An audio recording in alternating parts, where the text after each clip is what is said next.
ओम अज्ञानतिमिरान्धस्य ज्ञानञ्जनशलाकया चक्षुरुन्मिलितमेन तस्मै श्रीगुरुवे नमः। श्रीचैतन्यमनोभीष्टं स्थापितं येन भूतले स्वयं रूपकदा मह्यं ददाति स्वपदान्तिकं। वन्देऽहं श्रीगुरुं श्रीयुतपदकमलं श्रीगुरून् वैष्णवाचं श्रीरूपं साग्रजातं सगणरघुनाथान्वितं तं सजीवं साद्वैतं सावधूतं परिजनसहितं कृष्णचैतन्यदेवं श्रीराधाकृष्णपादान् सगणललिता श्रीविशाखान्विताश्च नित्यानंदम नमस्तुभ्यं प्रेमानंद प्रदायते कलौ कल्मष नाशाय जानवीपतये नमः।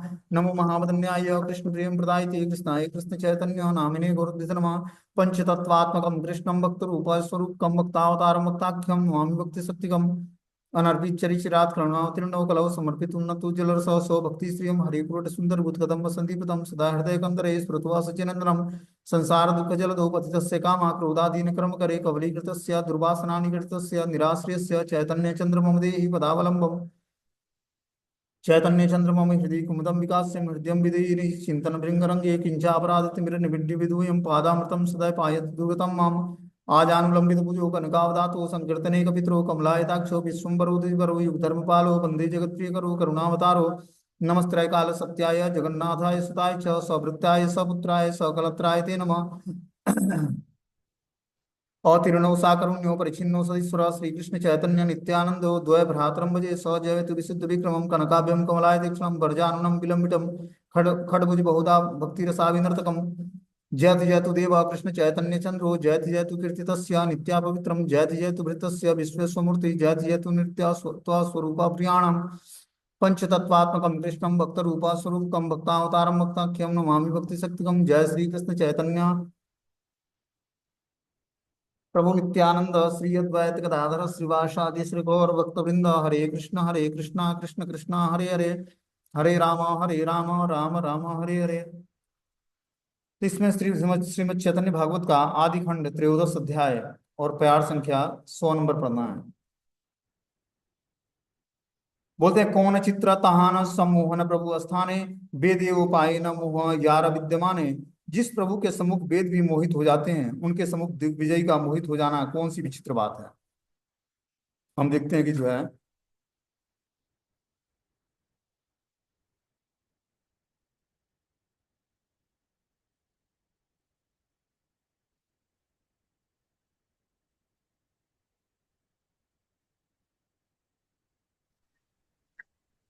दिग्विजय पंडित केशव कश्मीरी भगवान से निमाय पंडित से शास्त्रार्थ करने आता है, ठीक है ना।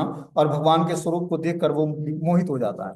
तो बता रहे हैं कि यहाँ पर कि जिस प्रभु के सम्मुख वेद भी मोहित हो जाते हैं उनके सम्मुख दिग्विजयी पंडित का मोहित होना कौन सी विचित्र बात है। आपने अनंत चतुर्मुख पंचानन या सबार दुष्ट हय अनंत भुवन तारा उपायन मुह यार विद्यमान कौन चित्र से विप्रेर मुहे प्रभु स्थान। स्वयं श्री अनंत देव ब्रह्मा एवं शिव जिनकी दृष्टि में से अनंत भुवनों का सृजन रक्षण और लय होता है वे देव भी जिस प्रभु के सम्मुख मोहित हो जाते हैं फिर उस विप्र का प्रभु से के मोहित हो जाना कौन सी विचित्र बात है। क्या बोलते हैं कि स्वयं अनंत देव और ब्रह्मा और शिव भी जो जिनकी दृष्टि से अनंत भुवनों का सृजन रक्षण और प्रलय होता है वे देव भी प्रभु के सम्मुख मोहित हो जाते हैं भगवान के स्वरूप को देखकर। तो दिग्विजयी पंडित का मोहित होना उस विप्र का प्रभु को के साथ मोहित होना कौन सी विचित्र बात है। बड़े बड़े देवता जो है ब्रह्मा शिव और यहाँ तक कि अनंत देव भी भगवान के स्वरूप को देखकर मोहित हो जाते हैं। तो इस विप्र का मोहित होना भगवान के स्वरूप को देखकर कौन सी विचित्र बात है। लक्ष्मी सरस्वती आदि यत योग माया अनंत ब्रह्मांडे मोह या सबार छाया। बोलते हैं लक्ष्मी सरस्वती आदि जितनी योग माया हैं उनकी छाया से अनंत ब्रह्मांड मोहित हो जाता है। यहाँ तक कि लक्ष्मी और सरस्वती इस तरह की जितने भी योग माया हैं देवियां हैं ये भी छाया से अनंत ब्रह्मांड मोहित हो जाता है।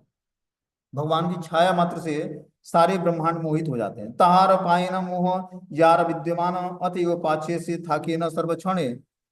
वे योग माया भी उस प्रभु के सम्मुख सम्मोहित हो जाती है इसलिए वे सदा उनके पीछे रहती है।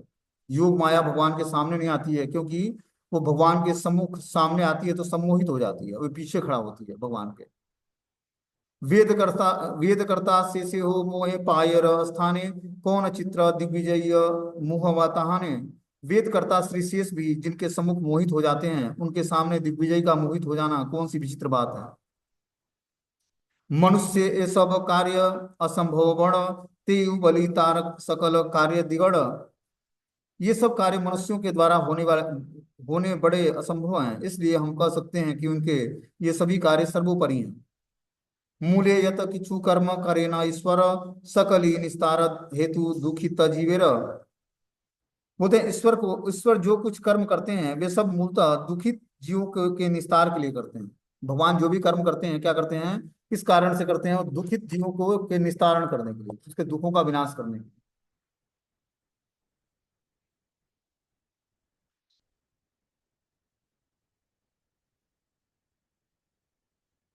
बोलते हैं दिग्विजयी यदि पराजय प्रवेशिला, शिष्य गण हासी बारे उदत्य हईला। जब दिग्विजयी पराजित होने लगा तो प्रभु के सभी शिष्य उनका परिहास करने के लिए उद्यत हो गए। जब महाप्रभु से शास्त्रार्थ शुरू किया दिग्विजय पंडित ने, तो महाप्रभु ने परास्त करना शुरू किया, तो सारे जो महाप्रभु के शिष्य थे वो क्या करते हैं, परिहास करने लगते हैं। बोलते हैं सवारे ही प्रभु करी लेना निवारण, विप्र प्रति बलि लेना मधुर वचन। प्रभु ने उन सब शिष्यों का निवारण किया और दिग्विजय के प्रति मधुर वचन कहने लगे। आजी चल तुम्ही शुभ कर वासा प्रति, काली विचारिब सब तुहार संगति। तुम्ही ओ हईला श्रांत अनेक पड़िया, निशाओ अनेक याय सुई थाक गिया। अब आज आप अपने निवास स्थान को जाएं, कल आपके साथ फिर विचार होगा। आप श्रांत हो गए हैं और रात्रि भी बहुत बीत गई है, इसलिए अब आप जाकर सो जाइए। महाप्रभु ने उनको बोला दिग्विजय पंडित को कि अब आप अपने निवास स्थान को जाइए और कल इस पर अब हम विचार करेंगे। आप श्रांत हो गए हैं मतलब थक गए हैं और जाकर रात्रि बीत चुकी है, अब आप जाकर क्या करिए, सो जाइए। यही मत प्रभु कोमल व्यवसाय, यार जिने न से दुख नहीं पाया। प्रभु को का ऐसा ही कोमल व्यवहार है, जिसको जीतते हैं वो भी दुखी नहीं हो पाता है। तो भगवान जिससे जीतते हैं वो भी दुखी नहीं होता है। भगवान से हार जाए जीवात्मा या भगवान से जीत जाए, दोनों केस में भगवान से जो भी हार या जीत खेलता है या करता है, ठीक है ना, तो भगवान उसको दुखी नहीं होने देते हैं। तो यहाँ केशव कश्मीरी भी जो है, जो भगवान से शास्त्रार्थ करने आया था, वो दुखी नहीं हुआ भगवान की बातों को सुनकर। से नवदीपे यत अध्यापक आछे, जिनी याओ सबारा तो सेना प्रभु पाछे। नवदीप में जितने भी अध्यापक थे, प्रभु उन सबको जीतने के पश्चात उन सबका ही संतोष विधान कर दिया करते थे। तो नवदीप में जितने भी अध्यापक थे, पहले महाप्रभु से शास्त्रार्थ करते थे, महाप्रभु सबको डिविएट कर देते और फिर उसको संतुष्ट कर देते, संतोष कर देते, मतलब उसको सेटिस्फेक्शन मिल जाता महाप्रभु से शास्त्रार्थ करके।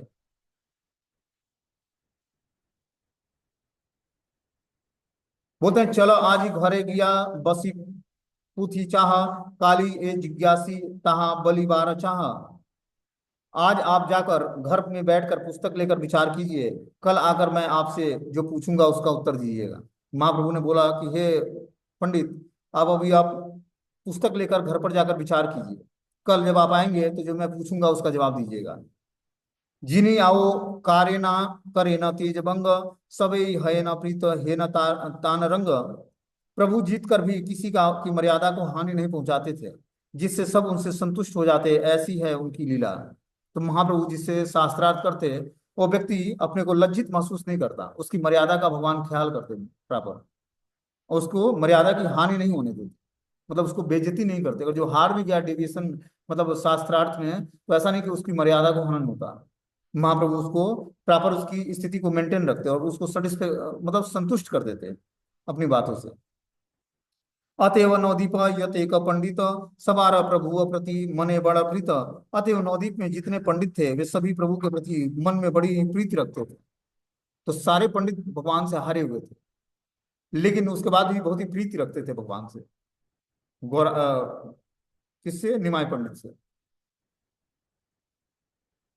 बोलते हैं शिष्य गण संगति चलीला प्रभु घर, दिग्विजय हेला बड़ा लज्जित अंतर। शिष्यों को साथ लेकर प्रभु घर की ओर चले, उधर दिग्विजयी मन ही मन बड़े लज्जित हुए। दुखित हईला विप्र चिंते मने मन, सरस्वती मोर बर दिले न आपन। दिग्विजयी विप्र दुखित होकर मन ही मन सोचने लगे कि मुझे स्वयं सरस्वती ने वरदान दिया है। अब जो है दिग्विजय विप्र दुखी हो जाता है मन से, क्योंकि भगवान से हार गया होता, कहीं ना कहीं तो उसको क्षोभ था इससे कि मैं संसार में किसी से नहीं हारा, और यहाँ एक निमाय पंडित जैसा छोटा सा बालक जो है मुझे हरा दिया। तो उसको इस बात का क्षोभ था। उसको ये लगता था कि मैं सरस्वती से वरदान प्राप्त हूँ और कैसे एक बालक मुझे हरा सकता है। न्याय सांख्य प्रतांजल्य मीमांसा दर्शन वैशिष्य वेदांते निपुण यत जन ये न जना ना देखिलो संसार भीतर जिनिते किदाय मोर सने कक्षा करे। जो जो व्यक्ति न्याय सांख्य पतंजल मीमांसा वैशेषिक वेदांत इन सभी दर्शन शास्त्रों में निपुण हैं, उनमें से संसार में किसी को भी ऐसा नहीं देखा जो मुझे जीतने की बात तो दूर प्रतियोगिताओं में मेरे सम्मुख भी खड़ा हो सके। वो सोचने लगा कि मैंने संसार भर में जितने भी व्यक्ति देखे जो न्याय सांख्य पतंजलि मीमांसा वैशिष्य वेदांत इन सब दर्शनों में निपुण थे, वो भी हमारे सामने प्रतियोगिता में खड़े होने के योग्य नहीं थे।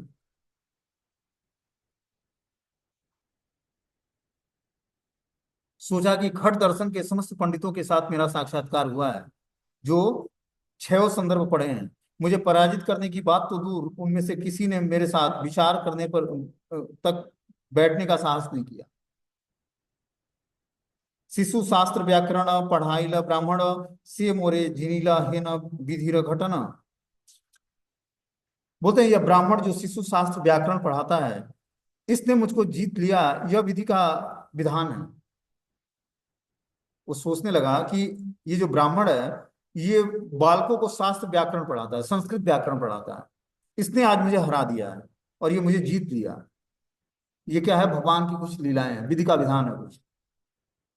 यह ब्राह्मण बालक प्राथमिक शास्त्र सामान्यतः व्याकरण का अध्यापक मात्र है, किंतु हाय अपने कर्म दोष से इसके निकट ही मुझे पराजित होना पड़ा है।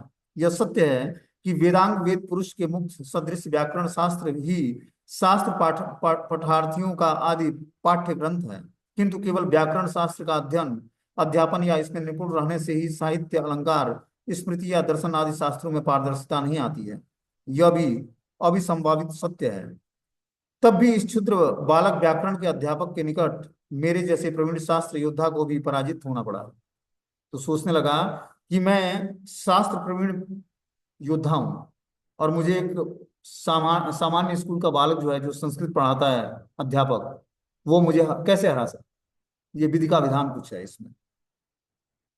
सरस्वती र बरे अन्यथा देखी है एहो मोर चित्त बड़ा लागिल संशय। इस प्रकार से तो सरस्वती का वर भी अन्यथा हुआ, इसमें भी मेरे चित्त में बड़ा संशय उत्पन्न हुआ। उसने सोचा कि मैं तो सरस्वती साक्षात में सरस्वती की उपासना करके और मैंने उनसे आशीर्वाद लिया है, और ये कैसे हो सकता है कि सरस्वती देवी की बातें झूठी हो सकती हैं। देवी स्थाने मोरवा जन्मीला कौन दोष अतएव हेला मोरा प्रतिभा संकोच। निश्चय ही देवी के प्रति मुझ में कोई अपराध हुआ है, जिसके कारण मेरी प्रतिभा संकुचित हो गई है। अब देख रहा हूं कि इस व्याकरण अध्यापक ब्राह्मण बटु के निकट पराजित होने से मेरी इष्ट सरस्वती देवी से प्राप्त वर संपूर्णतः विफल हो गया है। इसलिए मेरे मन में विभिन्न प्रकार के संदेह उपस्थित हो रहे हैं। जिस देवी को प्रसन्न करके मैंने उनके निकट से दिग्विजय का वर प्राप्त किया था, निश्चय ही मेरे किसी अपराध के कारण उनको प्रसन्नता हुई है। ऐसा नहीं होने पर मेरे पांडित्य प्रतिभा किस लिए एक क्षुद्र शिशु व्याकरण अध्यापक के निकट पराजित होती। इस तरह से वो सोचने लगता है कि एक साधारण व्याकरण पढ़ाने वाले टीचर से मैं कैसे परास्त हो सकता हूँ, जिसको साक्षात सरस्वती देवी ने आशीर्वाद दिया है कि तुम दिग्विजयी होगे, पूरे संसार में भ्रमण करके सबसे शास्त्रों की चर्चाएं करके और सबको पराजित कर दोगे। लेकिन आज कैसा हो सकता है, ऐसा ऐसा लगता है कि कोई देवी के प्रति अपराध बन गया। अवश्य इहार आजी बुझीवा कारण ये तो बलि मंत्र जपे बसीला ब्राह्मण। आज इसका कारण अवश्य समझूंगा, इतना कहकर वे विप्र सरस्वती मंत्र जपने लगा। अब वो विप्र जो है, जो पंडित था, वो क्या करता है, सरस्वती मंत्र का जाप करने लगता है। मंत्र जपी दुखे विप्र शयन करीला स्वप्ने सरस्वती विप्र सम्मुख आइला। मंत्र जप करके विप्र दुखित होकर जब सो गया तो स्वप्न में माता सरस्वती विप्र के सामने आ गई। कृपा दृष्टि भाग्यवंत ब्रह्मणेर प्रति कहिते लागिला अति गोप्य सरस्वती। इस भाग्यशाली ब्राह्मण के प्रति कृपा दृष्टि करके सरस्वती देवी अति गोपनीय बात कहने लगी। अब उस पर कृपा दृष्टि करी माता सरस्वती ने और अति गोपनीय बातें बताई। क्या बताया, सरस्वती बोले ना सुनह विप्रवर वेद गोप्य कही ई तुम्हार गोचर। सरस्वती ने कहा, हे विप्रवर सुनो, मैं तुमसे तुम्हारे सामने यह वेद गोप्य बात कहती हूँ। कारो स्थाने कह यदि ये सकल कथा तबे तुम्हें शीघ्र हैवा अल्प आयु सर्वथा। किसी के भी सामने यदि तुम इस बात को प्रकाशित करोगे तो निश्चय ही तुम्हारी आयु अति शीघ्र क्षीण हो जाएगी। यार ठाई तुम्हारा हईला पराजय अनंत ब्रह्मांड नाथ से ही सुनिश्चय सुनिश्चय। जिसके सामने तुम्हारी पराजय हुई है वह निश्चित ही अनंत ब्रह्मांडों के स्वामी हैं। तुम साधारण व्यक्ति के सामने परास्त नहीं हुए, ये समस्त ब्रह्मांड के स्वामी के सामने तुम परास्त हुए हो। जिनके सामने तुम्हारी पराजय हुई है वे निश्चित ही अनंत ब्रह्मांडों के स्वामी हैं। स्वप्न में माता सरस्वती ने मंत्र जपकारी दिग्विजय पंडित के निकट उपस्थित होकर कहा कि मैं तुम्हारे सामने क्षण अवतारी के संबंध में जो सब परम गुह्य कथा कह रही हूँ उसे यदि तुम कहीं भी प्रकाशित करोगे तो तुम्हारी मृत्यु अनिवार्य है। माता सरस्वती ने बोला इस पंडित को कि अगर जो मैं तुमको बातें बताने जा रही हूँ और इस बात को सामने किसी के प्रस्तुत करोगे तो तुम्हारी मृत्यु हो जाएगी। बोलते हैं प्रवाद यह है कि गागल्य भट्ट के गुरु केशव भट्ट द्वारा श्रीमन महाप्रभु की कथा और सरस्वती द्वारा स्वप्नोक्त विवरण का प्रकाशन करने से उनकी अकाल मृत्यु हुई थी। इस कारण गगाल्य भट्ट ने दोबारा कश्मीरी देशी किसी एक ब्राह्मण को केशव नाम से नाम युक्त किया था। इस लोक परंपरा कथा द्वारा स्पष्ट रूप से यह प्रतीयमान होता है कि वक्षमाण दिग्विजय पंडित केशव कश्मीरी नहीं है परंतु केशव भट्ट नामक एक पंडित है। तो वो केशव कश्मीरी जो है केशव भट्ट नामक पंडित थे, ठीक है ना। लेकिन उनका नाम धीरे धीरे जो है दिग्विजय पंडित होने के कारण उनका नाम केशव कश्मीरी रखा गया। बोलते हैं कि आमी यार पाद पद्म निरंतर दासी सम्मुख हिता आपनारे लज्जावासी। मैं सर्वदा जिनके चरण कमलों की दासी हूँ उनके सम्मुख जाने में मुझे लज्जा लगती है। माता सरस्वती ने बोला उससे दिग्विजय पंडित से कि मैं उनके चरण कमलों की दासी हूँ जिससे तुमने शास्त्रार्थ किया है, उसके सम्मुख जाने में भी मुझे लज्जा लगती है। विलज्य मानया यस्य अस्थातुमिच्छा पथे अमुयाम विमोहितम कथ्यन्ते मम्माह मिति दुर्दियम। देवर्षि श्री नारद द्वारा अपने गुरु ब्रह्मा के निकट भगवान विष्णु और माया के स्वरूप की जिज्ञासा करने पर ब्रह्मा श्री भगवान को प्रणाम करके उस विषय में कह रहे हैं। बता रहे हैं कि देवर्षि नारद द्वारा अपने गुरु ब्रह्मा के निकट भगवान विष्णु और माया के स्वरूप की जिज्ञासा करने पर एक बार नारद मुनि अपने गुरु ब्रह्मा जी के निकट पहुंचते हैं और विष्णु और भगवान की माया शक्ति स्वरूप की जिज्ञासा करने पर ब्रह्मा जी श्री भगवान को प्रणाम करके उस विषय में कह रहे हैं कि भगवान विष्णु कौन है और उनकी माया शक्ति क्या है। मेरे कपट भाव से अवगत हैं, इस प्रकार का विचार करके माया जिनके दृश्य पथ में अवस्थान करने में लज्जित होती है एवं जिनकी इस माया शक्ति द्वारा विमोहित होकर हम लोग की तरह अविद्याग्रस्त व्यक्ति भी मैं और मेरा रूपी अहंकार करते रहते हैं। बोलते हैं कि जो भगवान विष्णु हैं वो सब जीवों को माया मुक्त करते हैं, लेकिन माया शक्ति क्या करती है, लोगों को विमोहित करके अविद्याग्रस्त व्यक्ति के अंदर मैं और मेरा रूपी अहंकार उत्पन्न करती है। इस कारण से वो भौतिक संसार में फंस जाता है। इसी में नेटवर्क चला जाता है।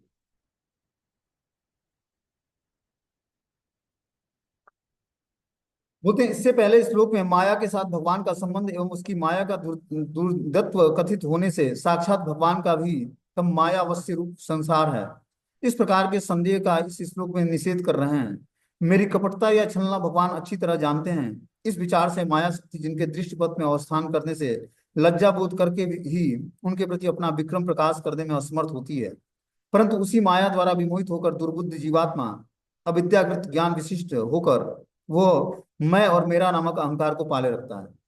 कि जब जीवात्मा भगवान से विमुख हो जाता है और वो मैं और मेरा नामक अहंकार को पालित करता है तो भगवान से विमुख हो जाता है। और बता रहे हैं कि इस तरह से वो जीवात्मा अहंकार के वशीभूत होकर और जो है इस भौतिक संसार में फंसा रहता है। आमी से बलि वे विप्र तुम्हारा जिवाय तहा ना सम्मुख्य शक्ति ना बसे अमाय। हे विप्र तुम्हारी जीवा पर मैं बोलती तो हूँ किंतु प्रभु के सामने मेरी शक्ति कुछ काम नहीं करती है। क्या बोलती हैं सरस्वती माता उस विप्र से कि जब भगवान सामने बैठे हों शास्त्रार्थ करने के लिए तो मैं तुम्हारी जीवा पर तो विराजमान होती हूँ लेकिन उनके सामने बोलने की औकात नहीं है, ठीक है ना। बोलती है कि अमार की दाया शेष देव भगवान सहस्त्र बदने वेद ये करे व्याख्यान अज भव आदि यार उपासना करे हे न शेष मोह माने यहार गोचरे। मेरी तो क्या चले उनके सम्मुख तो वे शेष देव भी विमोहित हो जाते हैं। जो अपने सहस्त्र मुखों से वेदों का बखान करते रहते हैं, तथा ब्रह्मा और शिव भी जिनकी उपासना करते हैं। बोलते हैं स्वयं जो है शेष नाग भी विमोहित हो जाते हैं भगवान के सामने उपस्थित होने पर। वो भी अपने सहस्त्र मुखों से वेदों का बखान करते हैं, भगवान का गुणगान करते हैं।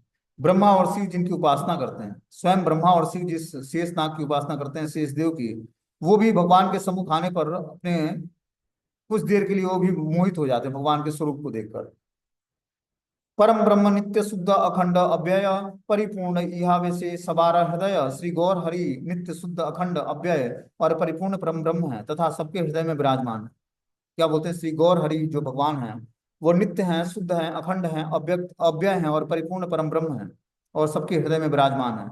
श्री गौर सुंदर ही प्रत्येक जीव के अंतर्यामी व्यष्ट विष्णु अनिरुद्ध रूप में, श्री रुद्र समुद्र में और समस्त ब्रह्मांड के अंतर्यामी समष्टि विष्णु प्रद्युम्न रूप में गर्भ समुद्र में विराजमान है। वे परिपूर्ण अखंड अव्यय और नित्य शुद्ध तत्व हैं। तृतीय अधिष्ठान क्षीरोदशाई रूप में, द्वितीय अधिष्ठान गर्भोदशाई रूप में उनका पृथक खंड ज्ञान उनके परिपूर्ण स्वरूप के ज्ञान का बाधक है। फिर द्वितीय अधिष्ठान रूप में प्रथम अधिष्ठान कारणादोसाई से पृथक उनका खंड ज्ञान भी उनके परिपूर्ण स्वरूप उपलब्धियों का प्रतिषेधक है। तो इस तरह से भगवान अपना श्री गौर सुंदर वही हैं जो अपने विष्णु फॉर्म में अलग अलग अपना विस्तार करते हैं। कभी गर्भोदशाई विष्णु के रूप में, कभी क्षीरोदशाई विष्णु के रूप में, कभी कारणाणव समुद्र में भगवान अपना विस्तार करके महाविष्णु के रूप में होते हैं। वही आज गौरांग महाप्रभु स्वयं आपसे शास्त्रार्थ कर रहे हैं, उनका परिचय देती है माता सरस्वती। बोलते हैं कर्म ज्ञान विद्या शुभ अशुभादि यत दृश्य अदृश्य तुम्हारे वा कही बाड़कत सकल प्रलय है सुना यार हिते से ही प्रभु विप्र रूपे देखीला साक्षाते। कर्म ज्ञान विद्या शुभ अशुभ आदि जितने दृश्य अदृश्य वस्तुएं हैं, मैं किन किनकी तुम्हें गिराऊं? ये सब वस्तुएं जिनसे प्रवर्तित होती हैं, उन्हीं प्रभु का तुमने विप्र रूप में साक्षात दर्शन किया। तुमने आज जो जिससे शास्त्रार्थ किया है स्वयं भगवान है। उनके उनके कर्म ज्ञान विद्या शुभ और अशुभ कर्म आदि जितने भी दृश्य और अदृश्य वस्तुएं हैं, मैं उनको तुमसे क्या गिनाऊं? ये सब वस्तुएं जिनको जिनको प्रवर्तित देखते हो, उसी विप्र प्रभु से साक्षात प्रकट हुई हैं।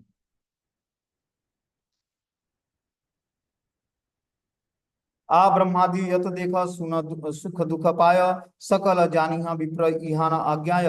ब्रह्मादि पर्यंत जहां तक तुमने देखे हो सब सुख दुख भोग रहे हैं, हे विप्र यह सब उनकी आज्ञा से ही हो रहा है, ऐसा तुम जानो।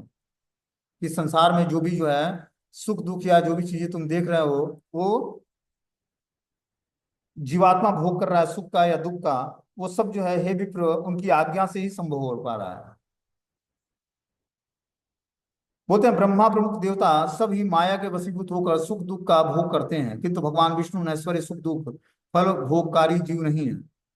बता रहे हैं कि ब्रह्मा तक के जीवन में भी सुख और दुख आते हैं, वो भी उसका सुख और दुख का भोग करते हैं, किंतु भगवान विष्णु नैश्वर्य सुख दुख फल भोगकारी जीव नहीं है। ब्रह्मादि देवता अवश्य अर्थात मायाधीन और ब्रह्मांड जगत जननी के पुत्र विशेष हैं, किंतु भगवान श्री विष्णु मायाधीश उनके पाश्चात्य भाग में ही निवास करते हैं। तो जो भगवान विष्णु की माया शक्ति है, वो जो है भगवान को कवरित नहीं कर पाती, भगवान को मोहित नहीं कर पाती है, जबकि उससे सारे देवी देवता भी मोहित हो जाते हैं, ब्रह्मा और शिव भी।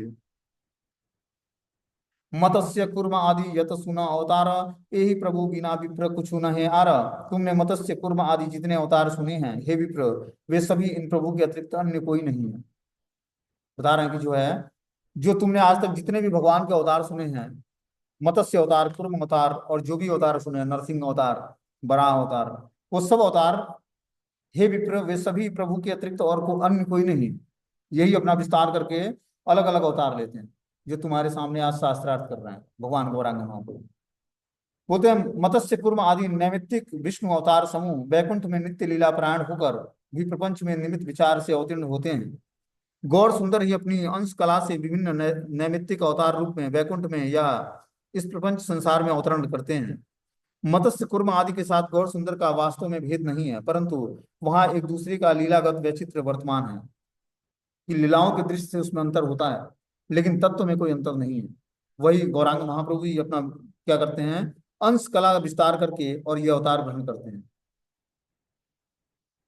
बोलते यही से वराह रूपे क्षिति अस्थापय्या, यही से नृसिंह रूपे प्रहलाद रक्षिता, इन्हीं प्रभु ने बराह रूप में पृथ्वी की स्थापना की, और उन्हीं प्रभु ने नृसिंह रूप में प्रहलाद की रक्षा की।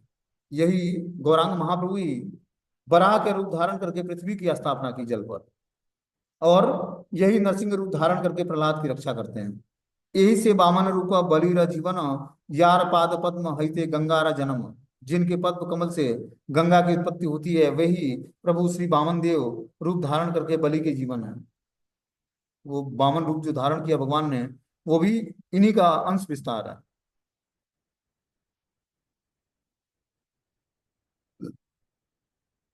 बोलते हैं ऋग संहिता में वामन देव के अवतार के बारे में स्पष्ट भाव से उल्लेख है। एक ऋग संहिता है, उसमें भगवान वामन देव के अवतार का वर्णन है। बोलते हैं कि प्रारंभिक भक्तों को वेद पाठ में प्रवेशाधिकार प्रदान के निमित्त ही ऋग संहिता में वामन लीला वृतांत अभिव्यक्त हुआ है। तो जो ऋग संहिता है, ऋग्वेद है, उसमें भगवान वामन देव की लीलाओं का वर्णन हुआ है। उसका तात्पर्य यह है कि जड़ेंद्रिय ज्ञान प्रवण बद्ध जीव लौकिक विचार से जिस त्रिभुवन की सीमा का परिमाण करते हैं, उन्हीं तीन भुवनों के भोगों के उपादकों को जो अलौकिक विक्रम प्रकाश पूर्वक अपने अधीन कर लेते हैं, उन्हीं महाबली वामन देव का चरित्र अस्फुट भाव से ऋग मंत्र के द्वारा प्राप्त हो जाता है। वेद तात्पर्य महाभारत में उन्हीं त्रिविक्रम विष्णु के विक्रम समूह का वर्णन करने के प्रसंग में उनकी अन्यान्य अवतारीय बलियों की कथाओं का वर्णन होता है। फिर श्रीमद् भागवतम ग्रंथ में भी महाभारत का अर्थ विशेष रूप से निर्णित हुआ है। नास्तिकों की विचारधारा में त्रिविक्रम विष्णु की शक्ति के आवृत रूप से लक्षित होने के कारण उनको मायाधीश विष्णु के अवतारवाद में प्रवेश का अधिकार प्राप्त नहीं होता है। भगवान जिनको जिस परिणाम में प्रसाद लेस प्रदान करते हैं, उस चित बल स्वरूप प्रसाद प्रसाद के बल से ही उनको भगवत दर्शन का सामर्थ्य प्राप्त होता है। तो ऋग संहिता में भगवान वामन देव का विस्तार से वर्णन है, उसका यहाँ पर बहुत ही सूक्ष्म तरीके से वर्णन करते हैं इसमें। बोलते हैं ए से हईला अवतीर्ण अयोध्याय वधिया वधिला रावण दुष्ट अशेष लीलाय। उन्हीं प्रभु ने अयोध्या में राघव रूप में अवतीर्ण होकर अपनी अशेष लीलाओं द्वारा दुष्ट रावण का वध किया। वही जो गौरांग महाप्रभु जो तुमसे शास्त्रार्थ कर रहे हैं, वही अयोध्यापति राम के रूप में प्रकट हुए और अवतीर्ण होकर अपनी लीलाओं के माध्यम से दुष्ट रावण का संहार किया। गौर कृष्ण का मत्स्य कुर्म बराह नृसिंह वामन और राघवादि अवतार, ये सब इन्हीं से प्रकटित हुए हैं। इहाने से वसुदेव नंद पुत्र बलि एवे विप्र पुत्र विद्या रसे कौतूहली। यही वसुदेव नंदन और नंद नंदन है, जो कि अब विप्र रूप में आनंद पूर्वक विद्या रस में क्रीड़ा करते हुए विद्यमान है। कि यही जो प्रभु जो है वसुदेव नंदन है श्री कृष्ण, और नंद नंदन कृष्ण है, जो कि अभी विप्र रूप में तुम्हारे सामने आनंद पूर्वक विद्या रस में क्रीड़ा कर रहे हैं। वेदेव की जानी ने इहारा अवतार जना इल जाने अन्यथा शक्तिकार। क्या वेद भी उनके अवतार को जानते हैं? उनके जताने से ही उन्हें जाना जा सकता है, अन्यथा किसमें शक्ति है कि उन्हें जान पाए? तो जिनको वेद नहीं जनाना चाहेंगे, उसको उस भगवान को कौन जान सकता है? तो जिनका वेद भी गुणगान करते हैं, उस भगवान से आज तुम्हारा शास्त्रार्थ हुआ है, उनको कैसे जान सकते हो? यत किछु मंत्र तुम्ही जपीला अमारा दिग्विजय पद फल ना इह तोहार। मंत्रे ए फल ताहा एवे से पाइला अनंत ब्रह्मांड नाथ साक्षात देखिया। तुमने मेरा जितना मंत्र जप किया है, उसका फल तुम्हारे लिए दिग्विजयी पद प्राप्त करना नहीं है। मंत्र जप का फल तो तुम्हें अब प्राप्त हुआ है, जो कि तुम्हें अनंत ब्रह्मांड नाथ का साक्षात दर्शन मिला है। माता सरस्वती बोलती हैं कि तुमने आज तक जो मेरा नाम जप किया है सरस्वती माता का, उसका वास्तविक फल तुम्हारा दिग्विजयी होना नहीं। उसका वास्तविक फल क्या मिला है कि तुम्हें आज भगवान श्री ब्रह्मांडपति वैकुंठनाथ के दर्शन हो गए। उसका वास्तविक फल ये मिला है तुम्हें। तो हम देवी देवताओं की भी अप्रत्यक्ष रूप से उपासना करते हैं, तो अल्टीमेटली भगवान को ही प्रसन्न करते हैं। यहाँ पर देखो एग्जाम्पल बता रही हैं कि तुमने मेरा जितना मंत्र जप किया है, उसका फल तुम्हारे लिए दिग्विजयी पद को प्राप्त करना नहीं है। मंत्र जप का फल तो तुम्हें अब प्राप्त हुआ है, जो कि तुम्हें अनंत ब्रह्मांड नाथ का साक्षात दर्शन हुआ है। यहाँ शीघ्र विप्र तुम्ही यहाँ चरण देह गिया समर्पण कर यहाँ। हे विप्र, तुम शीघ्र ही उनके चरणों में जाओ और वहां आत्मसमर्पण कर दो। माता सरस्वती बोलती हैं कि हे विप्रवर, तुम क्या करो, उस ब्राह्मण विप्र के वहां जाओ और उनके चरणों में जाकर आत्मसमर्पण कर दो। स्वप्न हेना ना मानी हो ये सब वचन, मंत्र बसे कही लाड़ वेद संगोपन। मेरे ये सब वचन तुम स्वप्न मात्र मत मान लेना। मंत्र बस होकर मैंने तुमसे वेद का संगोपांग तत्व प्रकट कर दिया है। माता सरस्वती ये भी बोलती हैं कि जो मैंने तुमको ये रियलाइजेशन दिलाया है स्वप्न में, इसको स्वप्न मत मानना, ये वास्तविकता है। ये तो बल सरस्वती हैला अंतर्ध्यान, जागी लेना विप्रवर महाभाग्यवान। इतना कहकर माता सरस्वती अंतर्ध्यान हो जाती है और महाभाग्यवान विप्र जग जाता है। जागी आलो मात्र विप्रवर से क्षणे, चली लेना अति उषा काले प्रभु स्थाने। विप्रवर जागते ही उसी क्षण अति उषा काल में भी प्रभु के पास चल दिए। प्रभुर आसिया विप्र दंडवत हैला, प्रभु विप्रेर कोले करिया तुलिया। विप्र ने आकर प्रभु को दंडवत प्रणाम किया। प्रभु ने विप्र को उठाकर अपने अंक में धारण कर लिया। इस तरह से माता सरस्वती के कहने पर उनका शिष्य जो है दिग्विजय पंडित जाकर भगवान को दंडवत प्रणाम करता है और प्रभु उसको उठाकर अपने अंग में धारण कर लेते हैं। प्रभु बोले कि न भाई एक ही व्यवहार। विप्र बोले कृपा दृष्टि एह ना तुम्हारा। प्रभु ने कहा क्यों भाई, यह आप कैसा व्यवहार कर रहे हैं। विप्र ने कहा जैसी आपकी कृपा हुई है। प्रभु बोले दिग्विजय यह आपने, तबे तुम्ही आप हमारे ये मत कर के न। प्रभु ने कहा आप जो दिग्विजयी हैं, फिर मेरे साथ ऐसे आचरण का क्या कारण है। दिग्विजयी बोले न सुना विप्रराज, तो माँ भजी लेना सिद्ध है सर्व काज। दिग्विजय ने कहा हे विप्रवर सुनिए, आपके भजन से ही सर्व कार्य सिद्ध हो जाता है। कलयुगे विप्र रूपे तुम्ही नारायण, तुम्हारा चिंतित शक्ति धारे कौन जन। कलयुग में हे विप्रवर आप ही साक्षात नारायण हैं। आपको जानने की सामर्थ्य किस मनुष्य में है।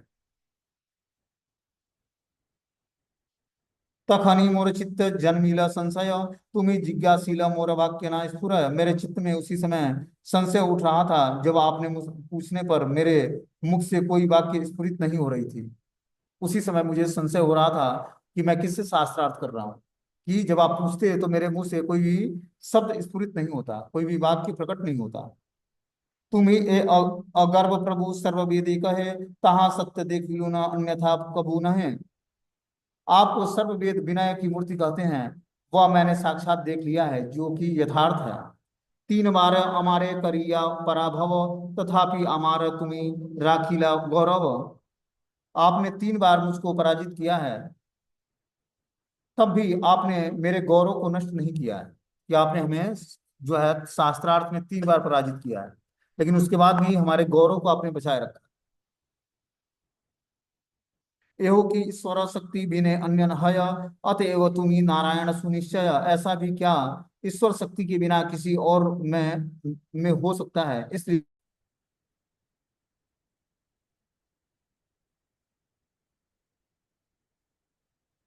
क्योंकि ऐसा भी क्या ईश्वर शक्ति के बिना किसी और में हो सकता है, इसलिए आप निश्चय ही नारायण हैं। क्योंकि आपने आपके दर्शन मात्र से आपके जो क्वेश्चन पूछते हैं उसका मैं जवाब देने में समर्थ नहीं हो पाता। गौड़ इहुत दिल्ली काशी आदि करी, गुजरात विजयनगर कांचीपुरी।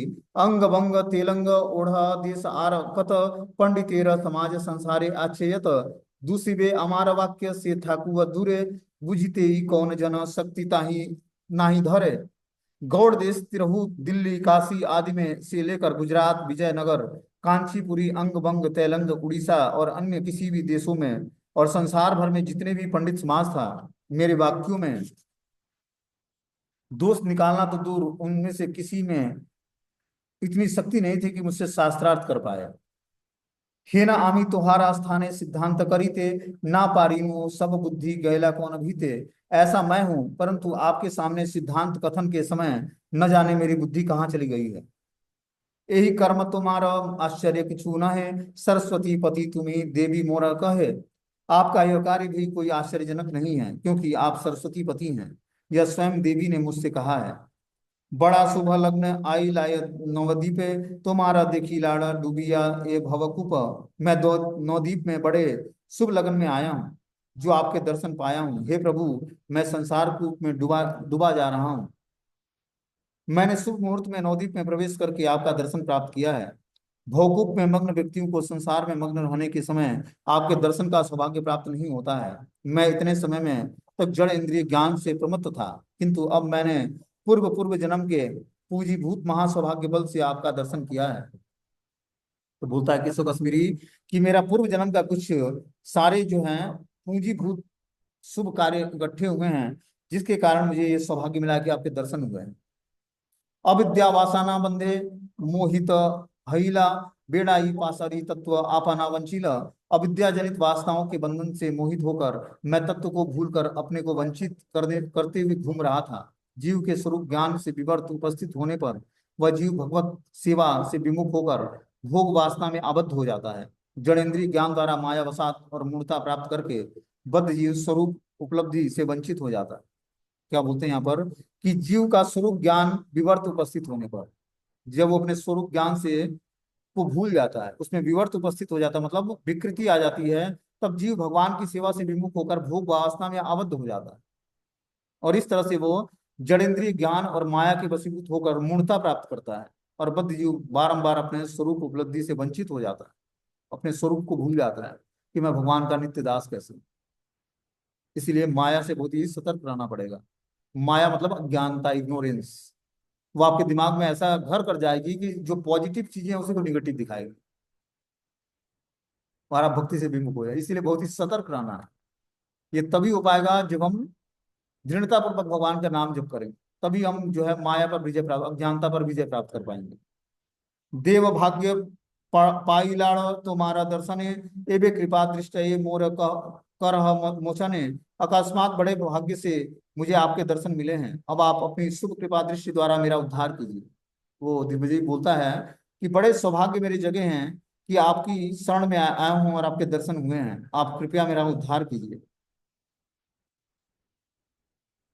पर उपकार धर्म स्वभाव तुम्हारा, तुम आ बिना शरण दयालु नहीं आर। हे प्रभु, परोपकार करना ही आपका स्वभाव है, आपके सिवा शरणागत पर और कोई दया नहीं करने वाला है। हे न उपदोषे मोर कह कह महाशय, आर ये न दुर्वासना चित्ते नाही हय। हे महाशय, मुझको आप ऐसा उपदेश कीजिए जिससे मेरे चित्त में अब और कोई दुर्वासना न रहे। महाप्रभु से प्रार्थना करता है कि हे प्रभु, आप मुझ पर ऐसी कृपा करें, ऐसा उपदेश कीजिए कि मेरे चित्त में कोई दुर्वासना न रहे।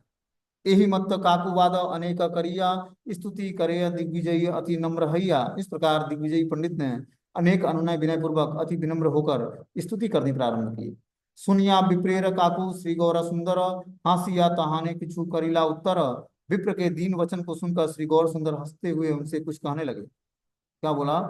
सुना द्विज वर तुम्ही महाभाग्यवान, सरस्वती यहार जीवा अधिष्ठान। हे विप्रवर सुनो, तुम महाभाग्यवान हो जो तुम्हारी जीवा पर माता सरस्वती का अधिष्ठान है।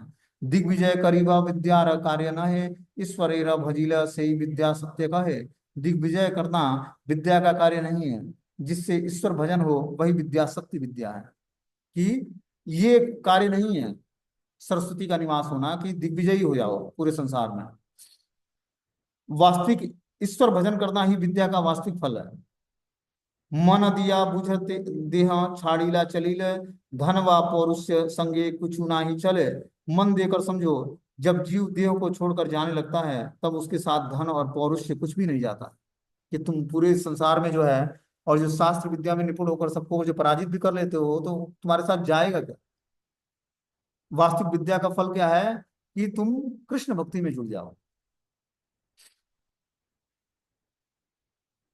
बोलते हैं साधारण मूल लोग अविद्या और पराविद्या को एक या तुल्य रूप में विचार करते हैं। इस कारण अविद्या बंधन को ही विद्यावत्ता समझते हैं। मनुष्य की परपक्ष जय करने की इच्छा रूपी दिग्विजयी स्पृहा अविद्या से उत्पन्न अहंकार वसात से उत्पत्ति लाभ करती है। भगवान विष्णु की उत्तम सेवा ही यथार्थ विद्या शब्द वाच्य है, क्योंकि धन और दैहिक बल अथवा स्वास्थ्य आदि बाह्य संपत्ति समूह मृत्यु काल में जीव को के अनुगमन नहीं करती।